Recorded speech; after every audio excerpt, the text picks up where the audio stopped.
राज्यर 11टी जिला को सतर्क रहिबाकु परामर्श।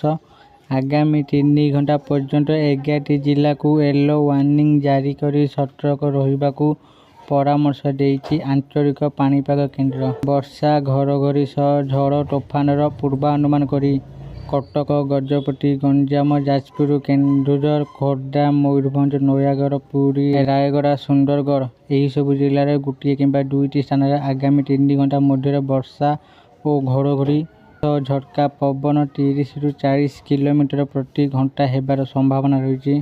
सेहीपरि आज जुलाई 24 तारिख पर मध्य किसी जिला को ऑरेंज और येलो वार्निंग जारी करिछि पाणीपाग केन्द्र। ऑरेंज वार्निंग जारी करा जायतिबा जिला गुड़िक हेउछि मयूरभंज और केन्दुझर। यही 2टी जिलार गोटे किंबा 2टी स्थान में प्रबल अति प्रबल वर्षा घड़घड़ी सह झटका पवन 30 ରୁ 40 किलोमीटर प्रति घंटा हेबार संभावना रही। सेहीपरि भद्रक, जाजपुर, केन्द्रापड़ा, कटक, जगतसिंहपुर, पुरी, खोर्धा, नयागढ़, सुंदरगढ़, झारसुगुड़ा, संबलपुर, देवगढ़, बरगढ़, अनुगुल, ढेंकानाल, केन्दुझर, मयूरभंज, सोनपुर, बौद्ध, नुआपड़ा, बलांगीर और नवरंगपुर भली जिला को येलो वार्निंग जारी करा जायछि।